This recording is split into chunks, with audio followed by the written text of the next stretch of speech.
Aujourd'hui, on va parler de quelque chose d'un peu honteux. Salut tout le monde, c'est Lizofy et bienvenue dans cette vidéo où je ne suis pas exactement au même décor, je suis légèrement décalé sur ma grande table. Pourquoi? Eh bien parce que j'ai envie de reparler de mes figurines et notamment pour faire un point sur un truc qui m'énerve moi-même alors que c'est ma propre faute. Je suis un joueur qui, comme vous l'avez vu dans une vidéo il y a quelques temps maintenant, qui a pas mal de figurines. Comparé à d'autres joueurs, évidemment, j'en ai pas beaucoup, mais quand même, j'en ai pas mal. Ce qui fait que vous l'avez vu, eh bien sur la table, c'était pas très coloré. Enfin si, je triche un petit peu parce que j'ai des jeux qui utilisent des plastiques de différentes couleurs, notamment Gloranta avec les factions jaune, bleu, etc. Mais ce que j'entends par là, c'est il y avait beaucoup de figurines non peintes. Là sur cette table, vous avez absolument tout ce que j'ai peint. C'est-à-dire en soi pas grand chose, surtout quand on sait quand est-ce que j'ai commencé la peinture de figurines.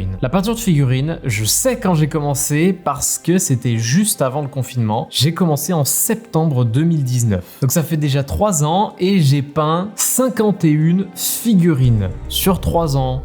C'est ridicule. Donc on va retracer un peu l'histoire de toutes ces figurines que j'ai peint et vous allez voir quelles sont les figurines qui m'ont permis de progresser notamment. Vous en avez vu certaines dans les quelques vidéos où je faisais deviner des figurines les yeux bandés et là on va les revoir un petit peu avec un petit peu plus d'explications. Allez c'est parti. La première figurine que j'ai peinte, comme beaucoup de gens, c'est un Warhammer. Donc ce petit Space Marine que vous voyez ici, en fait je l'ai peint finalement avant septembre 2019. Donc pourquoi je vous ai dit que j'ai commencé la peinture en septembre 2019? Parce qu'en fait, cette figurine-là, je l'ai peinte à un moment où je me suis dit « Allez, je me lance dans la peinture !» J'ai acheté un pack, j'ai testé avec des gens et j'ai vu que c'était plus compliqué que ce que je pensais. J'avais fait à peu près ce que je croyais en suivant un magazine de Warhammer qui permet justement d'apprendre à peindre. Et dans l'idée, c'était cool, hein. J'ai commencé à faire ma première figurine, j'ai essayé d'être relativement propre avec les outils que j'avais et me voici du coup avec un Space Marine peint pour la première fois et c'est un peu catastrophique, notamment au niveau des yeux. Alors pas que au niveau des yeux, on voit que les aplats de couleurs sont vraiment pas propres, ça fait un peu pâteux et pas forcément lisse. La couleur de la peau est un peu bizarre, je ne sais pas pourquoi j'ai choisi cette couleur ce jour-là, peut-être que j'avais que ça sous la main, mais quand même j'ai essayé de faire des trucs, j'ai vraiment essayé de faire des trucs, notamment des yeux. Bref, cette figurine m'a pas appris de choses puisque j'avais juste de la peinture sous la main et j'avais regardé vite fait des tutos sur internet, mais ça m'a permis quand même de voir que c'était pas parce que je détestais tout ce qui était artistique et manuel que je ne pouvais pas faire des choses sur une figurine. La figurine suivante que j'ai peint, c'est un Space Marine.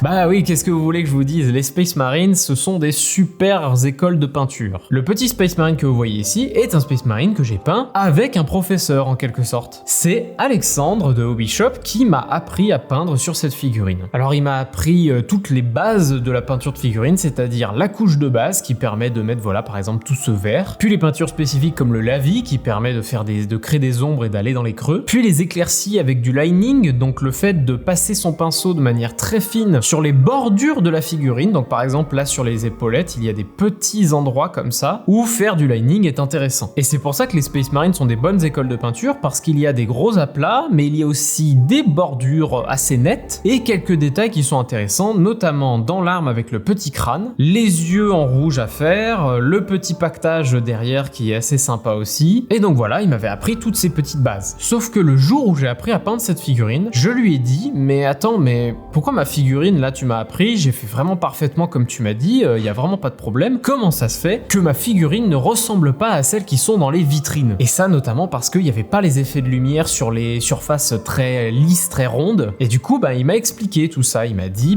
voilà, il faut que tu fasses quelque chose de plus éclairci à un endroit, puis plus sombre, puis plus sombre, puis plus sombre, et puis voilà, après tu fais un dégradé, et là ça fait l'effet que tu cherches. Du coup j'ai compris que la peinture, c'était beaucoup plus long que ce que je pensais surtout. Ça prend du temps, c'est très progressif, et pour avoir un rendu très dégradé comme celui-ci, il faut avoir un peu de patience et un petit peu de connaissance. Du coup techniquement c'est bon, je savais, peindre des figurines. Sauf que comme beaucoup de débutants, j'ai fait ce qui va se passer dans le chapitre suivant. Qu'est-ce que j'ai fait d'après vous? Eh bien, j'ai pas peint mes figurines. Alors, si, techniquement, c'est mes figurines, sauf que j'ai acheté des figurines juste pour peindre. Ces figurines que j'ai achetées juste pour peindre, elles sont toutes ici. Il s'agit de figurines de Bushido. Les figurines de Bushido, c'est des figurines qui sont cool en soi, qui sont assez bien détaillées, petites figurines pour de la peinture, etc. Là, c'est une grosse figurine que je vous montre à l'écran. Mais je n'avais pas envie de peindre de la figurine à moi directement parce que, eh bien, j'avais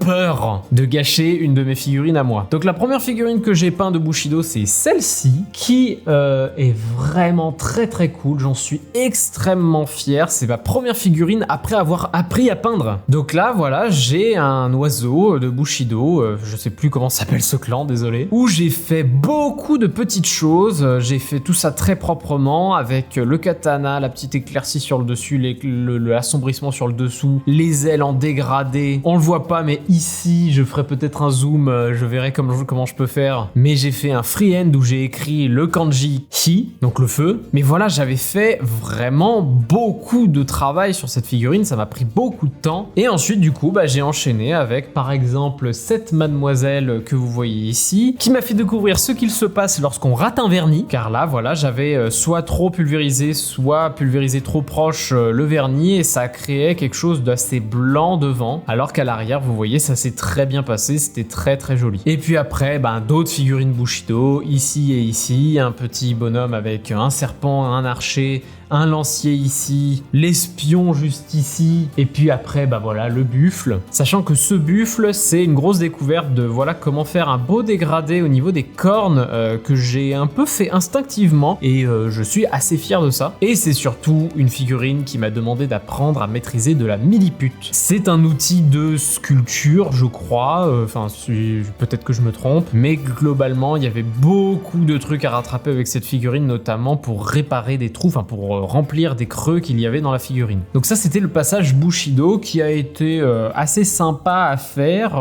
C'est clairement des figurines que j'ai trouvé très agréables à peindre, même si je pense que je me limitais un peu en termes de couleurs. Après, c'était la même faction, donc je voulais peut-être qu'il y ait une unité, mais bon, pourquoi j'ai fait lui en violet, du coup, je sais pas. Voilà, ça m'a aidé à rester dans une gamme de couleurs, et puis peut-être aussi que c'était juste le fait que c'était mes premiers pots de peinture à moi. Donc j'avais acheté du vert, donc je faisais des trucs verts. Ensuite, est-ce que j'ai peint mes propres figurines? Un petit peu, même s'il y a un petit chapitre qui est les figurines DC Universe. Ces figurines DC Universe m'ont fait découvrir différentes choses, notamment voici un Superman Black Suit. Ce Superman Black Suit en soi n'était vraiment pas très compliqué. Par contre, si je l'avais fait avec les techniques qu'on m'avait appris, ça n'aurait jamais eu ce beau rendu. Après, c'est pas le plus beau du monde non plus, je suis pas un pro, mais grâce à Maxime Daju, qui m'a déjà peint une armée God tier complète, eh bien j'ai appris que lorsqu'on faisait une sous-couche d'une figurine, on n'était pas obligé de faire juste une sous-couche pour ensuite recouvrir avec une peinture autre. Non, parfois une sous-couche peut aider à faire juste des éclaircies dans la figurine. En l'occurrence, ce Batman a été sous-couché en noir, puis sous-couché en gris, puis sous-couché en gris clair, puis sous-couché en blanc. Donc beaucoup de noir, un peu moins de gris, un peu moins de gris clair, un peu moins de blanc. Et donc j'avais déjà un dégradé de couleur, ce qui fait que si je mettais une couche de peinture relativement fine, je pouvais avoir ce fameux rendu bleu qui part de très très clair en haut jusqu'à très foncé en bas. Et notamment j'ai obtenu cette teinte bleue grâce à de l'encre, qui était aussi quelque chose que je découvrais avec cette figurine. L'encre qui a teinté ce noir en un noir bleu, et ça marche vraiment très très bien. Là on voit bien le dégradé dans le dos qui marche vraiment vraiment bien. Ces autres figurines d'ici, eh bien c'est par exemple Manhunter, qui a été l'une des rares figurines que j'ai peint chez moi pendant le confinement. En fait, je ne peignais que lorsque j'allais chez Hobby Shop. Donc toutes ces figurines que je vous ai montrées juste avant, je les ai peints à Hobby Shop. Il y en a deux que j'ai pas encore montrées, mais je vais vous les montrer juste après. Manhunter, c'est une figurine que j'ai peint chez moi tout seul. Ça m'a fait très très bizarre, et il y a plein de trucs qui manquent. Je l'ai jamais véritablement terminé cette figurine, mais c'est pas une figurine qui m'accroche tant que ça, et je suis quand même content du résultat. Et le dernier d'ici, c'est ce Red Hood, qui est sûrement une des figurines dont je suis le plus fier, parce que c'est une figurine figurine qui est vraiment pas la plus simple du fait qu'elle est très très fine. Et du coup, j'ai réussi à faire des très très beaux rendus, des très beaux rendus de lumière en fait sur ses genouillères par exemple, enfin ses jambières, et sur le casque aussi qui est brillant avec ce petit trait blanc devant et la cape par-dessus. Bref, Fred Hood, voilà, j'en suis très content. Maintenant, on arrive enfin à des figurines de mes propres jeux. Et me demandez pas pourquoi, le premier jeu où j'ai demandé de l'aide pour que je la peigne, c'était une figurine de Doom de 2003. Certainement une des figurines les plus moches que j'ai peint et une des plus complexes que j'ai peint. Car cette figurine de Doom a une grosse complexité, c'est qu'elle a beaucoup de grosses formes lisses. Ce gros bidon devant, ses épaules complètement lisses, l'arrière avec un cul extrêmement bizarre. Bref, plein de trucs extrêmement bizarres. Donc au début, j'avais juste peint en beige tout simplement. Puis ensuite, toutes les couches de base un peu partout, hein, le rouge, le jaune, le bleu, le métallisé, tout ça. Et après, tous les effets. Et c'est vraiment les effets qui ont été les plus longs. Je suis extrêmement content du rendu des blasters en bleu clair comme ça, qui vraiment partent du foncé au plus lumineux. Ça rend vraiment très bien, ça fait très énergétique. Mais surtout, je suis extrêmement fier, faut s'auto-congratuler de temps en temps, de ce dégradé du clair vers le sombre qui, quand on le regarde un peu par-dessous ou en face comme ça, ne marche pas très bien, mais quand elle est sur la table, eh bien ça fonctionne vraiment très bien. Donc Doom, une figurine qui m'a demandé beaucoup de jours de travail, beaucoup de sessions, on va plutôt dire, de travail. La figurine suivante que j'ai peint, qui est un jeu à moi, c'est une figurine de Ruby. Cette fameuse figurine de Ruby qui est pas ouf quoi. On a une pose qui est un peu étrange, on a de la souplesse un petit peu dans la sculpture qui est pas géniale, et puis surtout on a des détails qui sont pas parfaits. Cette figurine m'a appris deux choses, parce que j'avais peint comme ça les couches de base, et puis je me suis rendu compte que j'avais un souvenir un petit peu différent de la faux. Et oui, la faux, elle a beaucoup de dessins dessus, donc comme vous le voyez ici. Ces dessins, eh bien je les ai faits directement à la main, ce qu'on appelle en freehand dans la peinture. Donc le fait de dessiner ce trait, puis les trois petits points, puis les points un petit peu partout dans la faux que j'ai fait dessus et dessous. Et j'ai appris aussi sur cette figurine à faire du fondu sur du lisse complet. Parce que sur l'arrière de la cape, vous voyez qu'ici il y a des petites rainures, mais en fait il n'y en a pas en réalité. Ces rainures ont été créées par moi-même. On m'a beaucoup appris, on m'a beaucoup montré.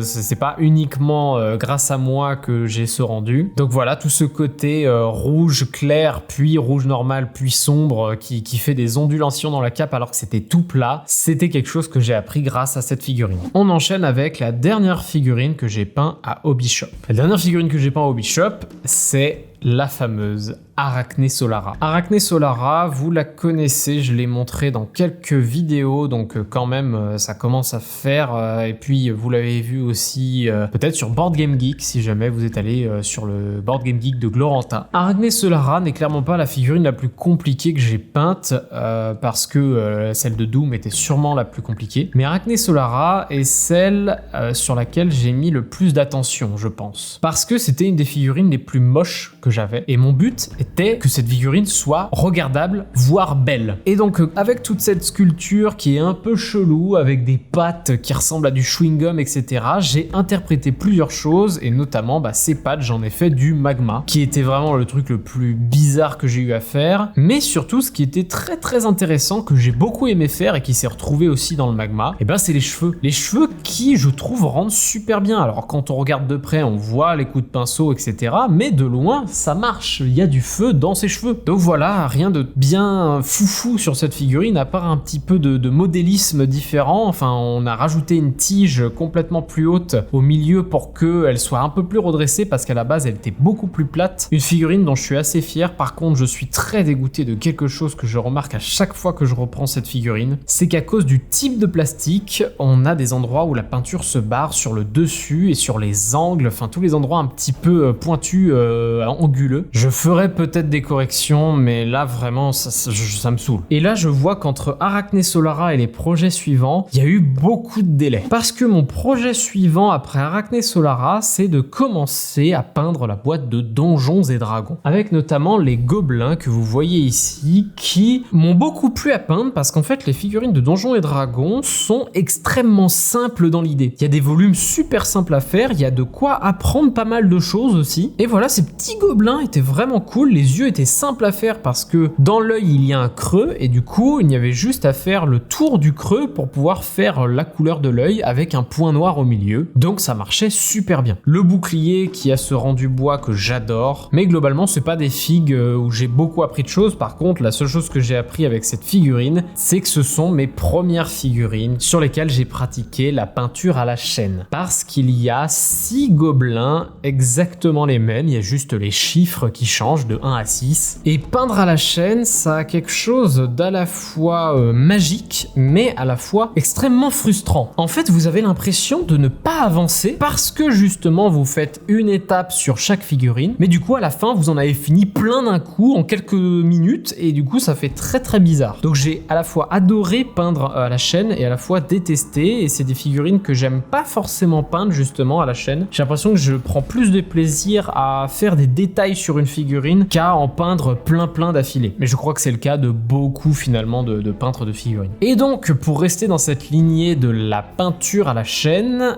j'ai peint ma première armée God Tier. Oui, cette première armée qui est ici avec les différents personnages que vous voyez là, notamment un petit fidèle de Titus, la bannière de Titus où j'ai fait un petit peu d'ombre, voilà, au milieu. Alors après à l'arrière, faut pas regarder trop, hein. Ce fidèle de Titus que j'aime vraiment beaucoup, mais surtout celui-ci que j'adore avec sa petite capuche. Un autre fidèle de Titus ici avec les cornes rouges, là c'est vraiment un truc que j'adore. Elle où j'étais pas très inspiré, en fait celle-ci ils ont vraiment pas fait beaucoup d'efforts et du coup j'ai eu un peu de mal à lui donner un beau rendu. Et surtout évidemment, eh bien Titus ici où je me suis beaucoup amusé et j'ai essayé d'être relativement propre. J'aurais pu faire un peu plus d'ombre dans les muscles, là pour le coup j'aurais pu faire un peu mieux, mais voilà, il est quand même assez propre, je suis assez content du résultat, même si c'est pas foufou, mais c'est quand même voilà, assez propre quoi. Et pourquoi c'est une peinture à la chaîne? Eh bien parce que c'est toutes des figurines qui ont le même schéma de couleur, même si c'est pas les mêmes poses, eh bien à chaque fois je savais qu'il y avait le pantalon qu'il fallait que je fasse bleu, les drapés qui étaient en jaune, le métal, les peaux, etc. Donc God Tier, voilà, était ma première peinture de figurine à la chaîne qui change vraiment la donne. Et du coup c'était aussi ma peinture la plus longue. Je ne sais pas combien de temps j'ai travaillé sur tous ces bonhommes, mais j'ai galéré en fait à avoir un rendu propre sur ces figurines facilement. Est-ce que c'est parce que je dérapais tout le temps ou quoi? Mais je faisais souvent des corrections, à me dire ah mais non mais là c'est censé être bleu, ah mais non mais là c'est censé être marron, ah mais non là c'est censé être jaune. Du coup j'ai mis longtemps à finir cette petite armée de God Tier et ça m'avait beaucoup frustré. C'est pour ça que pour le moment j'en ai pas refait d'armée de God Tier alors que je les trouve magnifiques ces figues. On arrive dans le dernier chapitre qui est encore en cours en un sens, et bien c'est la suite de la boîte Donjons et Dragons. Je vous l'avais dit dans ma vidéo où je vous montre toutes mes figurines que j'essayais de peindre toute la boîte de Donjons et Dragons, le jeu de plateau, et globalement j'avançais bien. Là on a les petits squelettes que j'ai peints à la chaîne aussi, il y en a 6 et c'était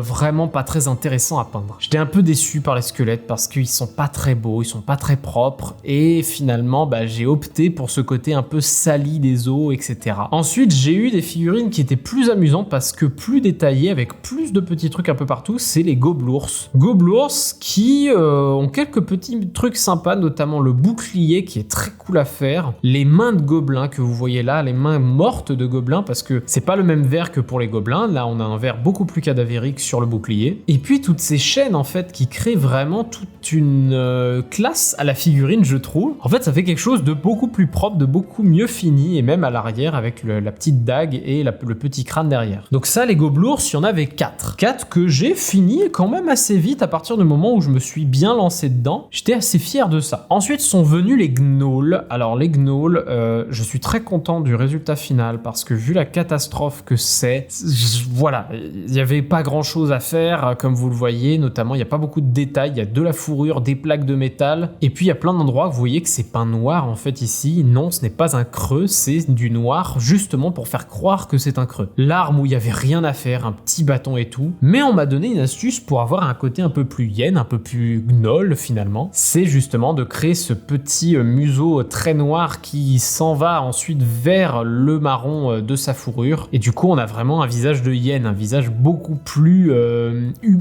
animal. Les yeux jaunes qui passent très bien, les dents voilà bien salies, etc. J'ai essayé de faire un truc relativement propre dans le sens bien fait. Et donc voilà, les gnolls qui sont là et j'en suis assez content, même si je pense que j'en suis moins content parce qu'elles sont pas très belles en fait. Pas forcément ma peinture, mais elle en soit quoi. Alors les figurines suivantes que je vais vous montrer de Donjons et Dragons, ce sont les héros. Les héros, pour le moment, les socles ne sont pas faits parce que j'attends des socles en particulier et donc je vais couper les socles pour en mettre d'autres. Et donc on a le premier héros ici que j'ai peint qui est la magicienne, qui est sûrement le pire héros à peindre. Et encore que, il y en a une autre, c'était pas mal non plus. Avec cette... ses cheveux, qui comme vous voyez en fait j'ai essayé de faire du violet avec des reflets bleus, ça marche assez bien mais on dirait pas des cheveux, on dirait juste un pagne, c'est n'importe quoi. La bouboule où j'ai fait des effets avec un petit tampon de mousse, enfin avec une petite mousse et du coup bah, ça donne ce petit rendu magique qui rend assez bien, mais tout le reste il y avait rien à faire, c'était lisse comme pas permis, du coup j'en suis assez moyennement content. Le deuxième que j'avais fait c'était le prêtre qui rend je trouve assez bien avec ce côté très lumineux dans le cuivre qu'il porte, le bouclier qui est très lumineux aussi avec cet or un peu argenté. Puis voilà, il n'y avait pas grand chose à faire sur cette figurine, mais elle est convaincante très vite. Ensuite j'ai fait le guerrier qui était sûrement la figurine la plus chelou à faire. Pourquoi? Parce qu'en fait son casque se mêle avec son épée juste ici, et du coup bah il fallait interpréter soi-même où s'arrêtait le casque, où s'arrêtait l'épée. Bref, c'est assez chiant. On a la même chose aussi au niveau de son bouclier qui se mélange en fait avec son vêtement. C'est assez pénible. Mais bon, c'est un des héros les plus convaincants parce qu'il y a plein de petits détails, notamment de métal à l'intérieur des jambes, sur le bouclier ici qui a été abîmé, même sur le casque aussi. Bref, c'est une figurine qui fonctionne très très bien. Et puis j'ai fait les yeux dessus aussi, et même sur le prêtre. Le dernier héros, c'est l'alpheline qui est... Oh là là, qu'est-ce qu'elle est moche. C'est vraiment une des figurines les plus moches que j'ai eu à peindre avec la magicienne. J'ai essayé de faire un peu de lumière au niveau de son juste corps. J'ai essayé d'en faire un peu sur l'arbalète pour que ce soit un peu moins plat. Déjà une arbalète aussi lisse, j'en ai jamais vu. Et puis un peu d'œil sur Stalfeline qui convainc pas plus que ça. Mais voilà, je suis assez content du résultat malgré tout. Et donc, est-ce que j'ai fini Donjons et Dragons avec tout ça ? Pas du tout. La figurine que je peins en ce moment, c'est celle-ci, c'est un ogre. Là, elle est pas finie. Il manque la pierre à faire ici. Il manque des détails dans les yeux, les veines de la peau, etc. Mais globalement, au niveau musculature et tout, je suis assez content du résultat. Et puis, les petites couleurs à côté, voilà, ça marche assez bien. C'est la première que je fais de l'ogre parce que, en fait, à chaque fois, j'essaie de finir une pour voir après à la chaîne comment je peux faire sur les autres. Là, celle-ci, il y en a 4 à faire. Et puis après, il me reste les trolls, il me reste les liches, il me reste les spectres, il me reste les trucs dégueux, les limaces. Bref, il me reste beaucoup de choses à peindre. Et le sujet de cette vidéo, c'est quoi finalement? Le sujet de cette vidéo, c'est de me rendre compte à quel point j'ai pas peint grand chose. Alors peut-être qu'au contraire, je devrais me dire non, regarde ce que t'as fait, t'as quand même fait un peu de peinture, t'as quand même fait des choses, mais j'arrête pas de me dire que je pourrais toujours faire mieux, toujours et encore. Mais je ne vous cache pas que entre le fait d'avoir un travail plus cette chaîne YouTube à tenir une par semaine, plus le fait de peindre, plus le fait de me reposer surtout, c'est vraiment très énergivore. J'aimerais avoir la motivation et l'énergie de continuer à peindre tout le temps, mais c'est pas forcément le plus simple. Du coup, je me sers de cette vidéo pour vous lancer un défi, tout en me lançant un défi aussi. Le but de cette vidéo, c'est justement d'essayer de booster les gens à peindre des figurines. Vous aussi, je suis sûr que vous avez beaucoup de figurines dans votre ludothèque et que vous avez du coup, comme moi, une pile de la honte en quelque sorte. Cette pile de la honte, de toute façon, je la remplirai jamais en un an, ça c'est sûr. Là pour le coup, c'est vraiment un défi que je me lance sur un an et peut-être qu'il y aura des vidéos entre. Le but, c'est de se fixer un objectif. Je pense que moi, mon objectif, par exemple, pour cette année qui arrive, qui serait quand même pas mal, c'est notamment de finir de peindre Donjons et Dragons jeu de plateau, qui peut vraiment être fait très rapidement, donc vraiment, je vais le faire. Donc ça, c'est plutôt un objectif à court terme. Et l'objectif à long terme, c'est notamment de peindre toute mon armée de Nécrons, car même si je ne joue pas tant que ça à Warhammer, j'ai commencé à peindre des Nécrons, et notamment en voici un qui a été peint par moi-même avec une technique qu'on m'a proposée. Je cherchais à faire un Nécron rouillé, et du coup j'ai fait un Nécron rouillé avec des effets roses par-dessus au niveau de l'énergie du Nécron. J'ai cherché cette manière de faire ce Nécron pour pouvoir faire de la peinture très rapide. Vous le savez, dans tous les jeux Warhammer, il y a beaucoup de figurines à peindre, donc le mieux souvent c'est justement d'avoir une manière très rapide de peindre ces figurines. Donc mon but, ça va être de peindre mon armée entière tiers de Necron et je pense que je peux m'y tenir en un an, même ça peut être très facile. Et on va dire que jusqu'à la prochaine vidéo, même s'il y en aura peut-être une avant, ça va être l'objectif quoi. J'ai dit sur un an, mais techniquement je peux peindre bien plus que ça. C'est juste voilà, je me booste pour dans, allez, on va dire 3 mois, j'ai peint Donjons et Dragons jeu de plateau et bien avancé sur mes Necrons. C'est pas un objectif qu'on appelle smart parce que je ne dis pas le nombre de Necrons que je vais peindre, mais je pense que c'est tout à fait faisable pour moi, peut-être même si vraiment je me booste, de peindre absolument tous les Necrons que je possède. Et vous, votre pile de la honte, qu'est-ce que vous allez faire? Dites-moi votre objectif en commentaire de combien de figurines vous allez peindre, de quel jeu par exemple vous allez peindre. Moi là en l'occurrence ça représente à peu près allez 70 figurines peut-être, mais sur les Necrons ça va très vite donc je sens que c'est faisable. Donc dites-moi votre objectif de peinture, ça peut vraiment booster, il faut se booster tous ensemble, il faut se motiver tous ensemble pour qu'on arrive à baisser cette pile de la honte. Et pour moi me motiver, j'ai besoin de voir vos objectifs et surtout que vous continuiez à regarder ces vidéos. Un petit pouce en l'air, un petit abonnement. Merci tout le monde d'avoir regardé cette vidéo, abonnez-vous, je le répète, mais c'est très important pour que la chaîne continue, pour que je puisse vous proposer de plus en plus de contenu. Et moi je vous dis du coup à la prochaine, et en attendant, eh bien peignez bien, et puis moi je vous dis salut.